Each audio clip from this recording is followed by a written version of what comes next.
Dr. Goje Mohammed, Executive Secretary, SEMA, and he is reaching us from Yobe State. We're hoping we can connect with him already. Dr. Goje, you're welcome. Thank you for joining us.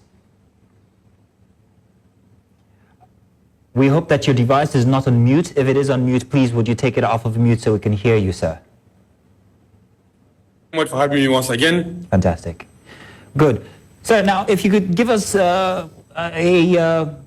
what you call it now, situation report of what it's like in Yobe State, please. Thank you very much. Yobe State has been relatively peaceful, especially the state capital. People are doing their business, normal business of the day. And from our end as the State Emergency Management Agency, of course, Yobe is one of the states that has been affected by decade-long conflict.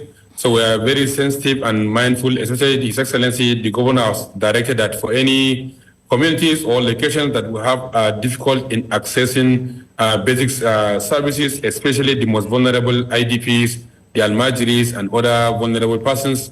We should ensure that we support them so that they don't go out and risk themselves to get involved in any anything that will affect their life and livelihood.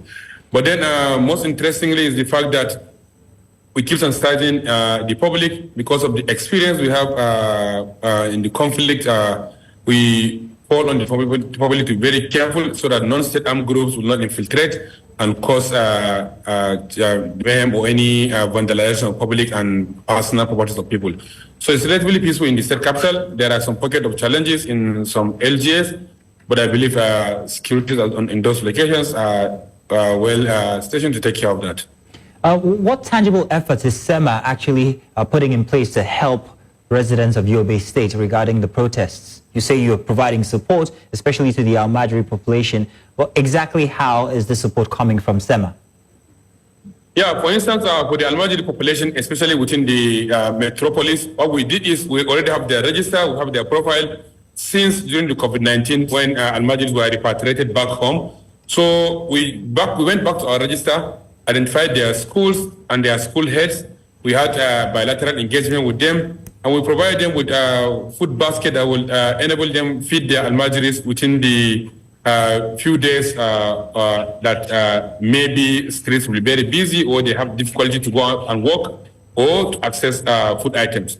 But in addition to that, there are communities that are really in dire need, especially the displaced community in Tarmua, who are affected by recent attack by non-state armed groups, over 457 households. His Excellency Governor Buni immediately directed that we provide them SOCO. We went to the community today and we provided them with all the relief items, basic NFIs and food baskets, so that when they reintegrate to their new community before they go back to their home, they will go in with something so that it will not overburden the host that will be hosting them.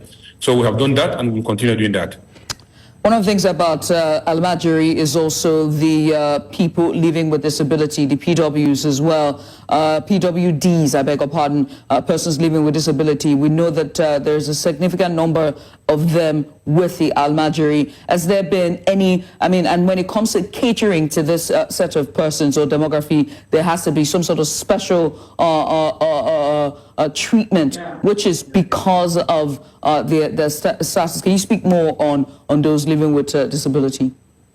Yeah, we have received a special concerns from their chairman and their leadership, especially when they saw the Almajiri effort we did. They also sent in their concern, and we have tabled that, which we are immediately rolling out the same plan as we did for the Almajiris. Of course, persons living with disability are one of the most vulnerable populations. When I say vulnerability, I mean IDPs, people living with disability, pregnant and lactating mothers, the elderly, and the Almajiris. So all these categories are what Governor Buni has prioritized, that we should immediately look into how we can cushion their hardship during this protest time when maybe the streets are busy and shops are not accessible, or they cannot go and do their menial job to get what they can eat. But fortunately for Yobe, most of the towns are safe. People are doing their normal businesses. But as a precaution, we make sure that we reposition some of these items, and we started with the Almajiris because they are one of the most vulnerable who cannot be controlled when they go out of the streets. For IDPs, we already have a continuous response that we do over time. and this will continue. This will be ongoing. And persons living with disability will also have their own share of the support within these trying times. But by and large, it's relatively peaceful, and of course, people are very careful to avoid infiltration of non-state armed groups into any protest. So most of the towns, they are not even aware of protests ongoing, but there are a few places, Potiskum Guru, where the protest has been reported. Well, thank you very much, Mr. Goje. We're still going to keep things in the north.